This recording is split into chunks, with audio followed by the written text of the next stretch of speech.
আগামী বছর টঙ্গীতে ইজতেমা না করার শর্তে এবার অনুমতি পেয়েছেন তাবলিগ জামাত বাংলাদেশের মাওলানা সাদের অনুসারীরা।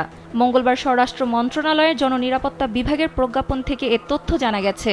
উপসচিব আবু সাইদ স্বাক্ষরিত প্রজ্ঞাপনে বলা হয়েছে, আগামী বছর থেকে টঙ্গী ময়দানে ইজতেমা বা তাবলিগি কার্যক্রম না করার শর্ত পূরণ সাপেক্ষে এবছর 14 থেকে 16 ফেব্রুয়ারি সাতপন্থীরা বিশ্ব ইজতেমা করতে পারবেন।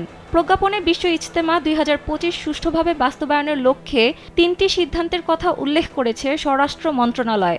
সিদ্ধান্তগুলো হলো, তাবলিগ জামাত বাংলাদেশের শুরাই নিজামের অনুসারীরা 31 জানুয়ারি থেকে শুরু হওয়া ইজতেমা 5 ফেব্রুয়ারি সম্পন্ন করে 6 ফেব্রুয়ারি বৃহস্পতিবার বাদ মাগরিব ইজতেমা ময়দান প্রশাসনের কাছে হস্তান্তর করবেন। একমাত্র ওয়ালটন এসি দিচ্ছে 1 বছরের রিপ্লেসমেন্ট গ্যারান্টি।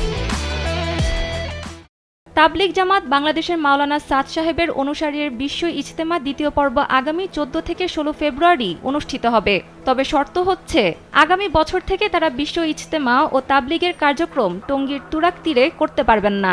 এছাড়া 18 ফেব্রুয়ারি বাদ মাগরিবের মধ্যে ইজতেমা ময়দান প্রশাসনের কাছে হস্তান্তর করতে হবে।